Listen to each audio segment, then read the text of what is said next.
Oh. Welcome to my vlog. Yes. Welcome. Welcome. Vlog. Tapos mama on. Di pa blingi ah. Mag kami nag-vlog.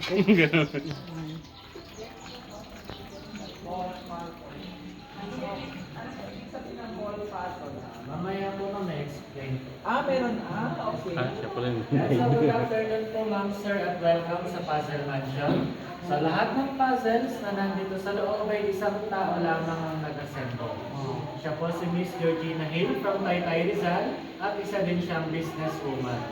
Natanggap niya ang award ng Guinness noong November 29, 2012 at hanggang ngayon ay hawak pa rin natin ang title bilang the largest collection of jigsaw puzzle.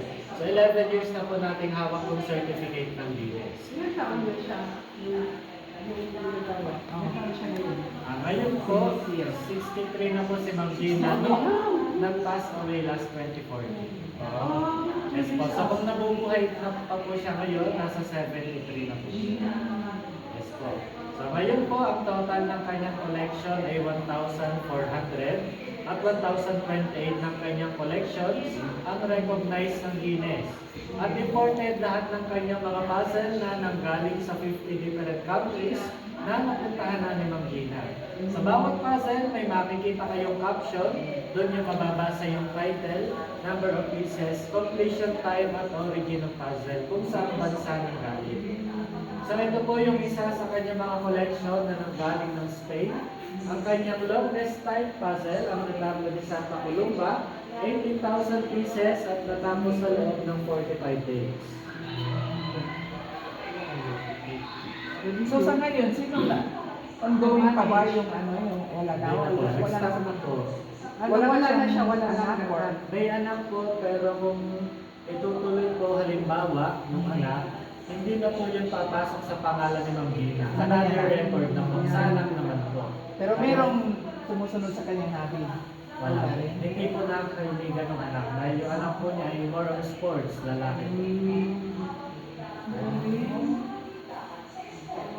So lahat po yan ay nagsimula lang ang hobby ni Ma'am Gina ng pag-assemble ng puzzle. At nung naging successful siya sa kanyang business, so may business po si Ma'am Gina na maternity dress na siya yung nagtatahi. Yes po. So noong una po, nag-umpisa pa lang si Ma'am Gina sa business siya yung mismong tumatahi. Hanggang sa nagkaroon siya ng pangtahiyan, nagkaroon siya ng mga mananahi. So siya po yung may kanya ng brand na buntis and additions sa mga department store na hanggang ngayon meron pa rin. The next po, dito po tayo Ma'am Sir. Ito po yung kanyang smallest puzzle. So, kung titingnan niyo po, napakaliit na po talaga ng kanyang mga puzzle pieces. 500 pieces natapos sa loob ng 20 minutes. Wow. Kasi sanay na siya. Yes po. Then meron din tayong sample ng St. Michael's yan ah. Yes po, St. Michael's po. So ito po ay wooden artifacts puzzle na nanggaling sa US. Tinawag siyang wooden artifacts dahil meron siyang mga kakaibang shapes or hidden objects. So ito po ay about Parisian culture, kaya meron siyang mga shape na Eiffel Tower, Battle of Five, Dancing Lady, famous art ng France at letters from the name of Paris. Meron din tayong sample ng vase puzzle made of plastic material. Ito naman ay sa Japan ang galing. So itong puzzle na to ay walang foundation sa loob na mag-hold ng mga puzzle piece. Hindi siya katulad ng common puzzle na mayroong guide na picture. Dahil ito po wala siyang guide. So siya lang talaga. Yes po, so paano siya nabuo? Dahil may pattern siya na number sa likod ng bawat puzzle piece. Hindi rin siya ginamitan ng glue dahil isa siyang interlocking puzzle piece. So yung katulad niya na puzzle na makikita niyo mamaya ay ball puzzle at pyramid puzzle. Katulad siya ng structure ng vase puzzle. Ganito din po. Meron pa tayong sample ng 2D puzzle. Ang 2D puzzle ay merong image na gumagalaw. Ayan. Yung nag-jump. And next po natin, meron pa tayong sample ng hardest puzzle. So ito po. Nakikita niyo naman po sa mismong puzzle kung bakit siya naging pinakamahirap na puzzle. Dahil po yun sa kanyang dark colors. So yan po, inagaling din ng Spain, ang Las Hilanderas, 10,000 pieces. Natapos yan sa loob ng 12.5 days. Yung mga pieces, may mga numbers sa likod. Ay, wala po. Ang meron, Yung sa base lang. yes po, ang meron lang pong number sa likod ng puzzle piece na walang pattern ay base puzzle, ball puzzle, at pyramid puzzle. So yung ganyang mga puzzle, ang meron lang po sila ay guide na picture. So yung number sa likod wala po. Puro black, hindi mo alam kung siya Yes po. Then next po, dito po tayo sa kabilang side. So pwede po kayo dyan bumalik mamaya para sa picture taking. So, nag-set up to siya naman ang nag-set up. Huh? Siya nag-set up nito. Yes po ma'am. So ito po So, ay... before siya namatay, mga ilang days siya buhay na na-set up na. ito po ay 2012 niya lang po na-set up as So, 2 years puzzle lang siya, mansion. no? Yes po. Pero ito ma'am, naabutan na niyo itong building na to bago pa naging puzzle mansion dahil ito ay rest house nila. Year 2009 na-establish itong building. So ito po dati ay bakante ito ma'am, wala tong mga divider na yan. Ito yung kanilang nagsisilbing playroom. Ito ng kanilang family. So, wala na rin yung husband. Ano po, buhay pa rin po, nabisita pa rin po. Yes po. So ito po ang kanyang the first puzzle. Diyan nag-start si Ma'am Gina at the age of 35, year 1985. So at that age, ay nagka-travel na si Ma'am Gina around the world. Nabili niya yan sa US, nauna niya napuntahan bilang regalo sa nag-isa niyang anak. So binili niya yan na hindi pa siya mahilig sa puzzle, pang regalo lang niya sa nag-isa niyang anak. Pero si Ma'am Gina nagbuo ng puzzle dahil yung anak niya ay 2 years old pa lang po at that time. So nagsimula lang yung interest niya nung natapos na ito na i-assemble. Yan ang Mickey Mouse puzzle, 5,000 pieces, natapos ni Ma'am Gina sa loob ng 3 days. Diba siguro siya ibang ginagawa? Why din yun? Marami siyang mga mga isang bahay na magawa sa mga gawain bahay. No? Kasi marami Ano po, wala po. Sila lang din po yung nagawa sa bahay. Isa lang kasi. Hindi po siya nakakuha ng katulong na. Yes po. Dito po sa kabilang side, meron tayong mga different kinds of puzzle. Meron din tayong famous Mona Lisa puzzle. Makikita niyo mamaya sa left corner. 1,500 pieces. Natapos ni Ma'am Gina sa loob ng 14 hours. May monitor din tayo dyan para mapanood nyo yung kabuuan ng life story ni Ma'am Gina. Pagkatapos nyo po dito paglibot sa buong museum, babalik tayo ng entrance. Doon yung daan natin paakyat ng second floor, kung saan yung makikita ang 3 malalaking puzzle na limited editions from Germany at meron din tayong souvenir shop. So pwede na po kayo dito mag-explore ma'am. Nandyan lang po ako sa may entrance kung meron kayong katanong. Thank you po. Thank you. Thank you. Thank you po.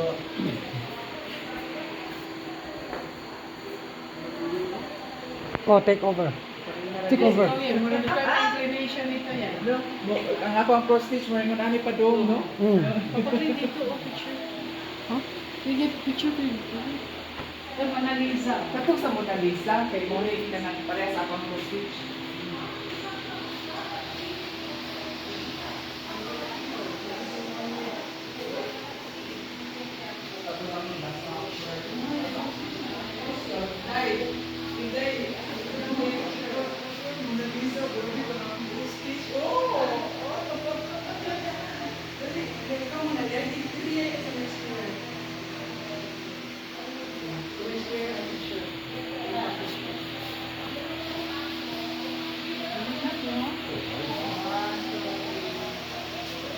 She died so young. Wata pa, 63 lang. May Mona Lisa.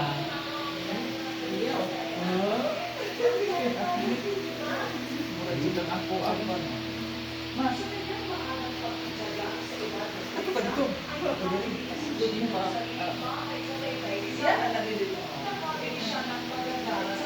30 years old na, successful na siya. sa Peninsula de Punta Fuego sa Batangas. At sa edad na 35, inumpisahan ni Gina na libutin ang buong mundo.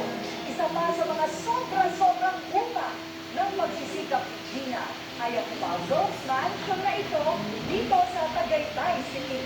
At sa loob ng mansyon na ito matatagpuan ang mahigit 1,400 puzzle na kanyang binili sa mahigit ng 50 bansa na pinuntahan ni Gina. At tulad din ng pagtsatsaga niya sa kanyang sariling buhay at negosyo, ay pagtsaga niyang binuo ang lahat ng ito hanggang sa siya tinaguri ang Guinness Book of World Records bilang largest puzzle collection sa buong mundo. Ito na rin ang museo ng mga saksi sa kanyang unti-unting pagbuo sa kanyang sariling talambuhay. Ano ang sikreto sa pag-handle ng negosyo? Parang yung paggawa ko ng puzzle, patience and perseverance. Ayun na nga ba yung puzzle? Kasi nga pag gumagawa ka ng damit, nagiging masyado kang particular sa details. Paggawa ng puzzle, ganun din, kailangan matyaga ka. At saka ako, kung magtrabaho ng madaling araw, hindi ko ang gusto ng nila, hindi ko ang nagbibilang ng oras. Kapag na-attain mo yun at natapos mo, walang dahilan para hindi ka maging successful. At sa tuwing tititigan daw niya ang mga jigsaw puzzle na kanyang nabuo, Miss Tula, paalala daw ito ng kanyang mga hindi mabilang na karanasan na bumubuo ngayon ng kanyang pagkatao.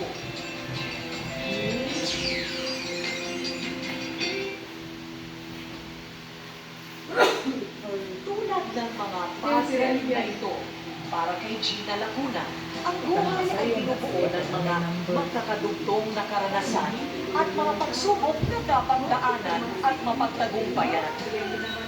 Panganay sa 3 magkakapatid at nag-iisang anak na babae, si Gina, ng mag-asawang Pio at Helen Kim. Nanirahan sila noon sa isang paupahang bahay sa may gagalanging tondo. At mula sa kita ng kanilang tindahan, kinukuha ng mag-asawa ang lahat ng gastusin sa pagpapaaral sa mga anak. Nang humina ang kita sa munting tindahan ng kanyang pamilya, pinilit ni Gina na makatulong sa kanyang mga magulang.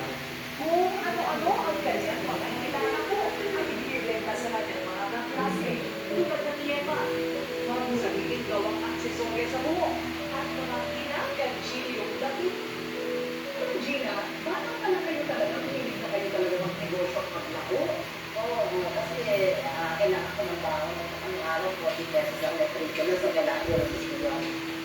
Pinagsabay niya ang pagbebenta at pag-aaral noong high school hanggang nakapagtapos siya noong 1968. Subalit, isang trahedya ang nangyari sa kanyang kapatid na si Gilbert.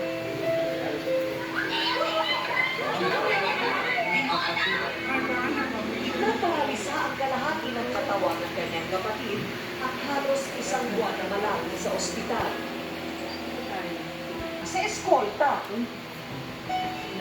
sinuwerte namang makapag-ipon ng kaunting puhunan itong si Gina para makapag-umpisa ng isang maliit na patahian. Bagamat hindi nakatungtong sa kolehiyo, ay hindi nasiraan ng loob si Gina upang magpursige sa buhay. Sobra-sobrang pagtityaga ang kanyang ginawa sa pag-ikot sa mga department store para i-alok ang kanyang mga panindang damit na kanilang pinapahit. Naglalako kayo at panay-reject ang inyong ginagala dati? Kasi nga, siyempre, pag nandun ka na sa mga department store, ang mission na maging supplier ka. 1 taon ako nagpapadala ng sample every Tuesday sa isang malaking department store. 1 taon pinapalik yung sample for every week. At 1 taon na pilit binubuo ni Gina at mga pira-pirasong pangarap na panaguin ang kanyang munting negosyo.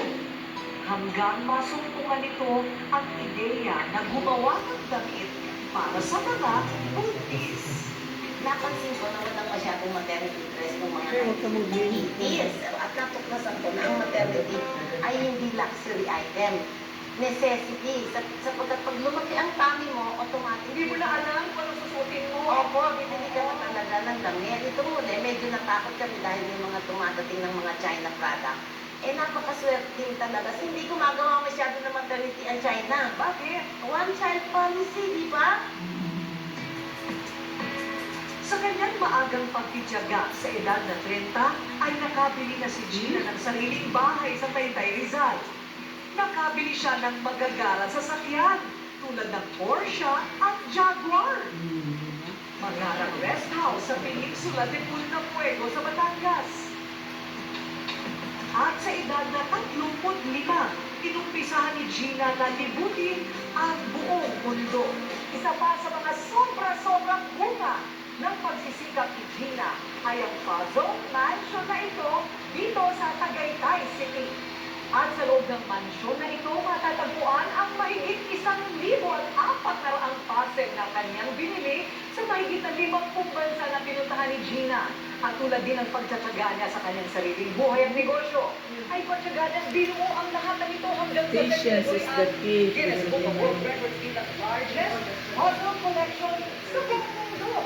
Ito na rin ang museo. Magaling rin na lang sa control stitch. Ang kanyang sarili, talang buhay. Ay, ito na mga puzzle. Kasi nga pag gumagawa ka ng damit, nagiging masyado kang particular sa details. Paggawa ng puzzle gamitin, kailangan matyaga ka. At saka ako kung magtrabaho ng madaling araw, hindi po ako nagsusunod ng rito, hindi po ako nagbibilang ng oras. Atin mo yun at matapos mo, natay na para hindi ka maging successful. At sa tuwing limayan niya ang mga jigsaw puzzle na Friday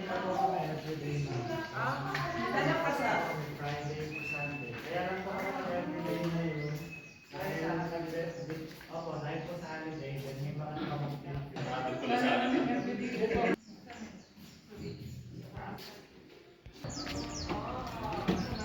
First ticket ng wildlife, 33,600 pieces by 1 year and 8 months.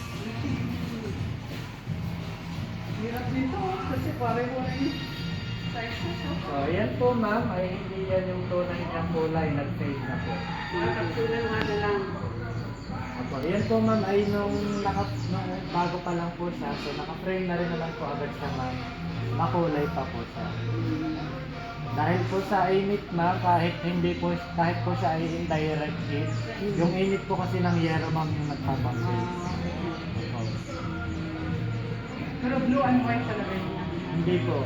Ito po yung mga original color niya ma'am, ganito. Makulay po siya gamit. Nag-fade na rin sila unti-unti. Ito, mga base na talaga siya.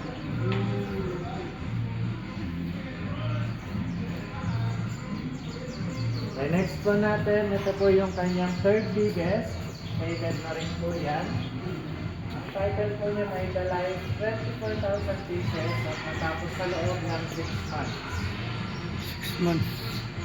Kaya hindi ka nabibili doon? Hindi po. Depende po rin po sa kanyang system. Kasi may blue and white na rin. Siguro ang maganda ito kung makulay, no? Opo. Yan po talaga napakaguloy yung dati Hindi na ma-restore yung tunay. ayaw po ipagalaw ng anak mo. Pero pwede kayo magpa-customize ng picture puzzle. Mga 5 to 10 minutes nyo lang po siya iitayin. Makukuha nyo rin po agad-agad. Yan po, magandang souvenir po siya ma'am. Kahit anong picture po nagano sa phone, pwede nyo ipagawang puzzle. Yan po, second biggest puzzle naman po. Ang pang-art 32,000 tapos sa loob ng 4 months. 4 months. Second.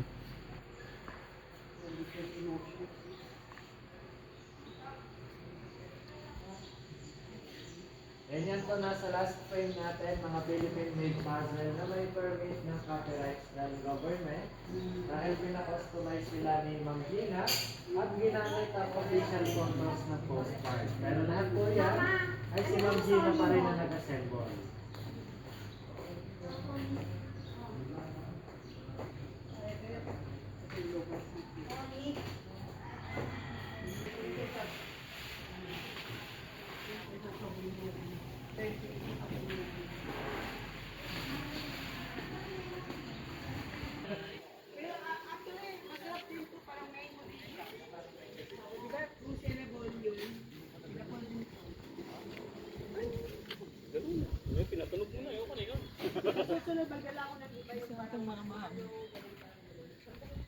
Ito.